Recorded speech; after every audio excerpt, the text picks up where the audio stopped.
Nova, and today we're going to be reacting to another video. Today we're going to be talking about Project 2025 and what Trump's got going on for this next year. It's not a threat. This is a promise. If my thing will load. How y'all doing How y'all doing today, though? Spearheaded by conservative think tank, the Heritage Foundation, is a years in the making, 900-plus page presidential transition plan giving Team Trump a detailed blueprint for a potential second term. That blueprint would radically remake the federal government, if executed, with its stated goal being, quote, to assemble... I'm already pausing because why would you want to remake a government that you're so proud to be of? Unless it's total takeover. What I'm already seeing right here, this is just total dictatorship. This is what it is right here. Because why would you want to remake something into your liking if you're trying to be the benefit of the people? His people who agree with his ideologies regardless of color. When I say his people, I'm not talking about color. I'm talking about people who share his ideologies, share his beliefs, systems, share everything that he stands for, which can be good. I already got the PDF loaded up over here where you can see, and we're gonna go over some of the new legislators that he wants to go over in Project 2025. But we're gonna get done with this video first. Army of aligned, vetted, trained, and prepared conservatives to go to work on day one to deconstruct the administrative state. The project is built on 4 pillars, which go well beyond previous transition efforts.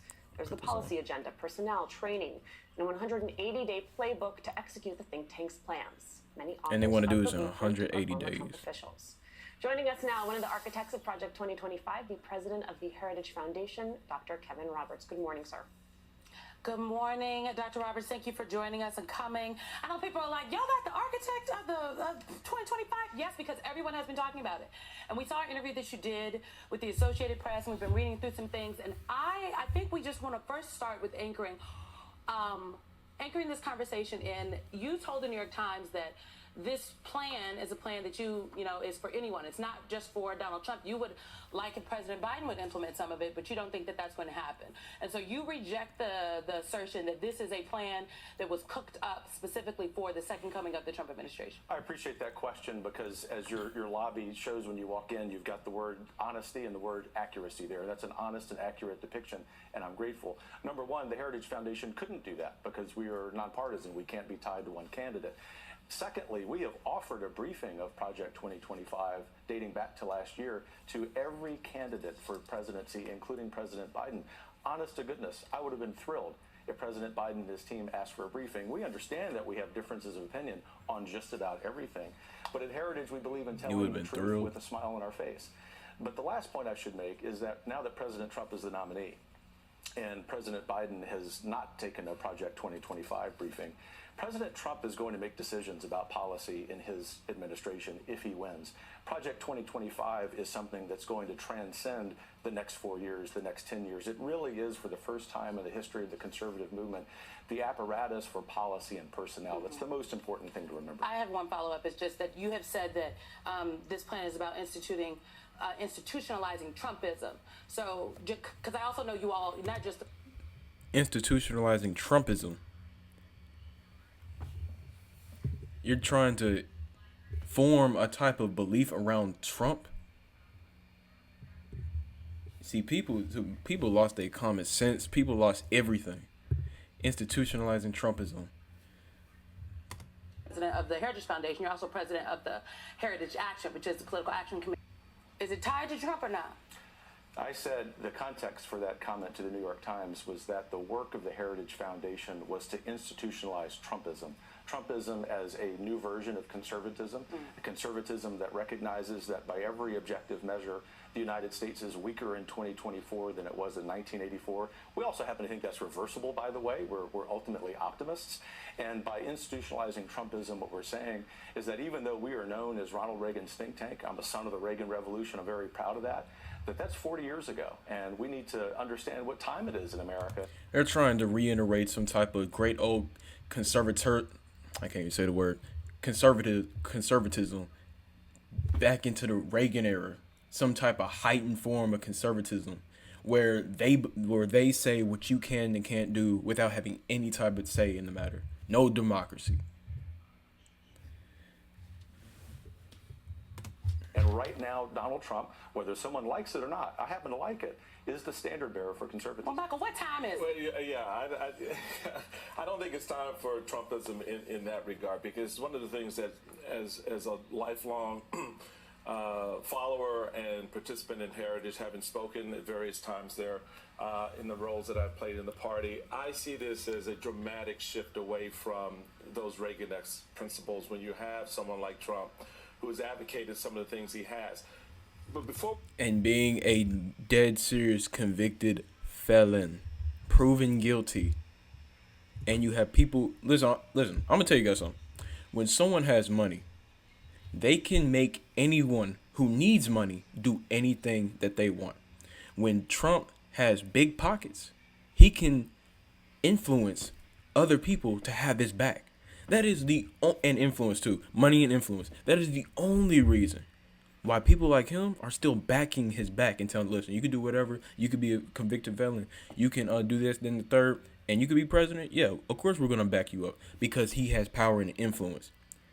His little robots that follow everywhere he goes, that cheer him on with anything he says, those are his little pawns, puppets, or whatever you call them.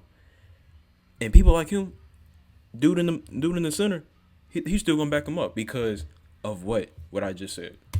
get to that, I want to get to the nub of this, because you can't really do anything until you remove what has been identified as the problem, and that is 50,000 federal employees.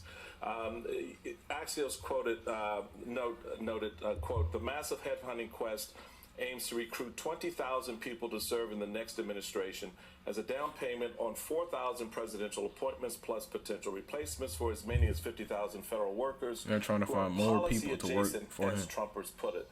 Policy adjacent to what? I mean, you're talking about people who've been in federal government. My daddy was a federal government employee, so I would be really appalled thinking that he could be on someone's chopping block because they think he is part of some deep state effort.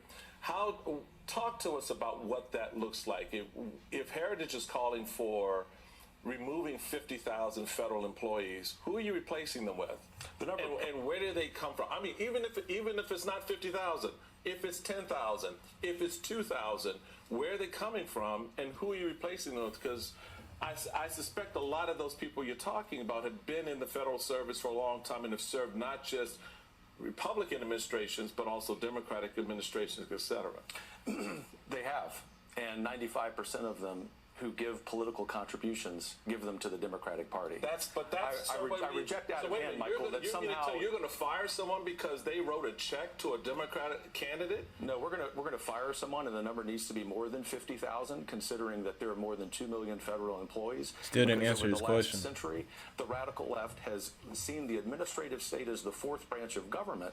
They're unelected bureaucrats. Nothing against your dad, obviously, right. You're a human being. You know that about me and Heritage. Right. But ultimately, we have to devolve power from the imperial city of Washington back to the people. They're trying to have total control of the office, in that total dictatorship, backed up by this Project 2025. The list, the actual PDF file, what they're talking about banning, revoking, rejecting, improving, is insane. Check to a Democratic candidate without any appreciation or understanding where his political allegiance. We will dramatically reform agencies that take rights away from people. Why does that matter? They're doing their job about a mission that's misaligned. For example, the U.S. Department of Education. Thankfully, President Trump deserves credit for saying that he wants to end the Department of Education. That means that employees in that agency, even if they've been serving that mission with great competence, will have to go look for another job. What's more important than that, Michael, is that we actually have a delivery mechanism for education in this country that reflects the 21st century. So at Heritage, we see this a very different way. You want to look at it from the lens of unelected bureaucrats, most of whom, not your dad, I guess, who want to say that they are more important than the everyday American. We want to look at it from the standpoint of the everyday American and say it's time that they are put in the driver's seat rather than unelected bureaucrats. Yeah, but they aren't going to be in the driver's seat because they aren't going to be doing the jobs. The folks you're identifying who are Trump aligned are the ones who are going to be coming in. You are positing that those people are incompetent, and I can tell you from looking at the resumes of the 11,000 that they're very well qualified. As much as you're thinking I'm positing these people are incompetent, you're positing that they're somehow executing a nefarious agenda. Some of them are.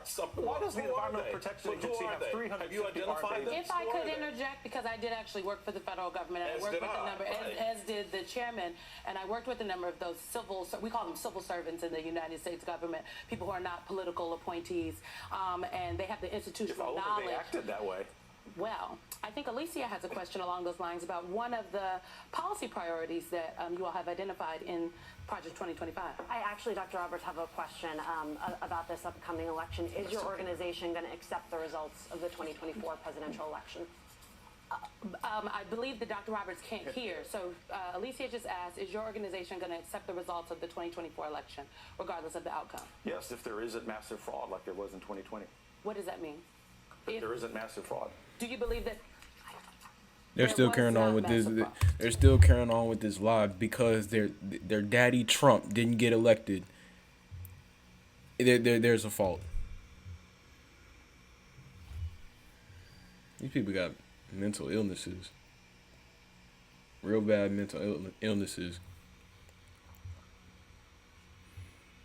because he didn't get his way, and because he couldn't say what he wanted to say.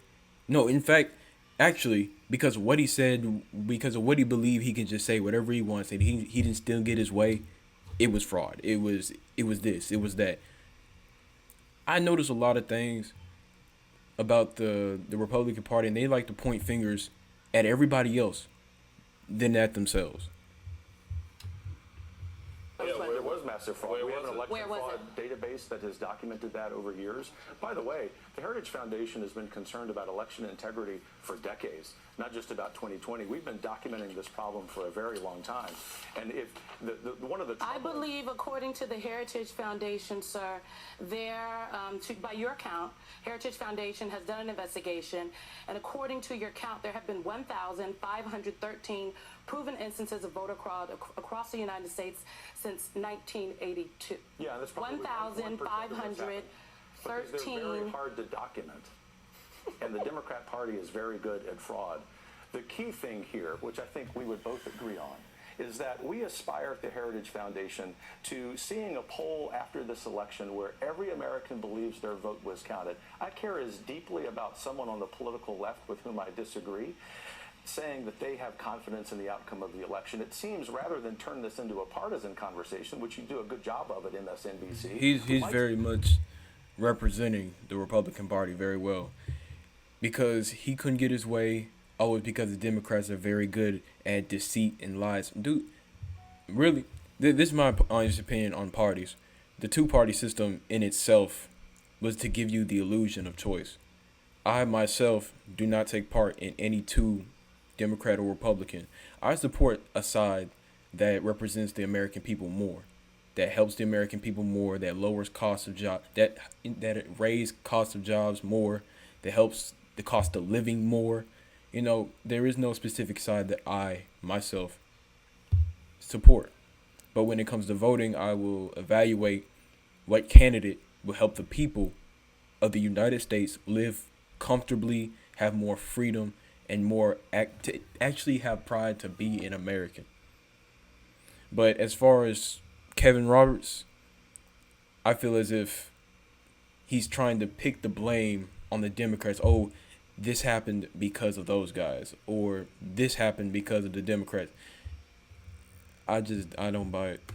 We aspire to something more noble, which is that every American believes their vote counts. I mean, I don't think it's partisan to ask if you will accept the results of the election. Alicia, I don't know if can you hear Alicia now? Yeah, Alicia, do you have another question? I can hear. I do have another question. I'm specifically interested as it relates, Dr. Roberts, to the deportation of immigrants in this country. Just understanding sort of how it is going to work when we talk about folks on the interior, how you see a future administration utilizing the National Guard, ICE, police forces to deport something like 11 million people.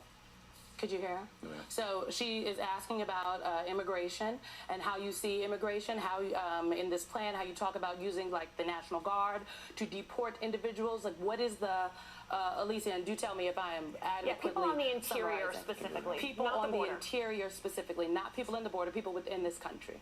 Well, first of all, we need to close the border And secondly, we need to have the biggest mass deportation system ever in the history of America, because it is unjust and illegal and evil that more than 10 million illegal aliens have come to this country. It's imperative that we send those. I feel like it's very inhumane to call other living people aliens. But that could just be my personal opinion. Maybe that's how they describe people who are foreign to this country. But no, it feels inhumane to call people who are foreign aliens as if they're unrecognizable. They snuck on Earth or something. No. Back, invite them back to come through the legal system. We love immigrants at Heritage, but we also love the rule of law. So how do you plan to carry that out? Well, are you talking about going door to door? Because that's what I could read from the plan, but I think the first thing is that there's going to be a lot of self-deportation. The interesting thing, as you no doubt know, is that simply talking about this and beginning to implement a plan, and President Trump deserves a lot of credit for talking about this, causes people to say, I don't want to run the risk of being arrested for doing something illegal. But secondly, there are great plans using the Department of Homeland Security to return these people back to south of the border. The great thing is, even a majority of people on the political left agree with this because they see the damage that this has done. Well, before we go, I think we want to take a couple more minutes, and so I know we're being told to wrap, but we want to take a few more minutes. I'll stay as long. All right.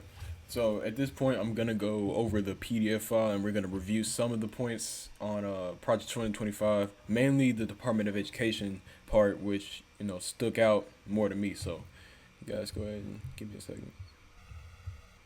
Okay, now we have the mandate for leadership, page 318. It took me a long time to find this, so bear with me.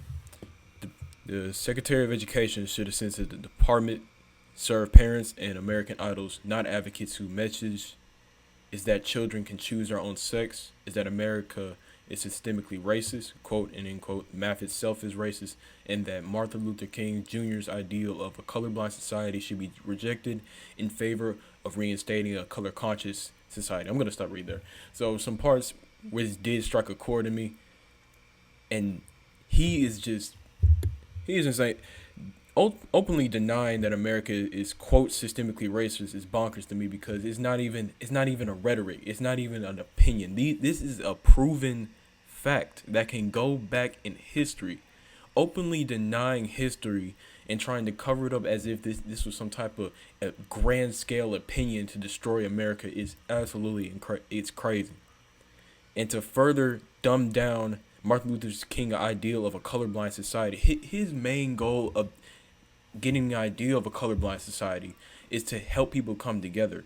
His ideal of not seeing color wasn't just some kind of idea of, oh, let's just pretend that we're all aren't. No, he wanted us, black, brown, yellow bone, it don't matter. He wanted all of us to come together and to be as one.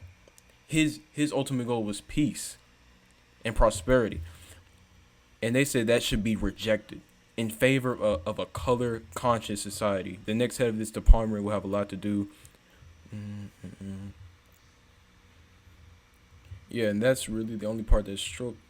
Oh, no, there's much more. There's much more, but I'm not going to go through all of that.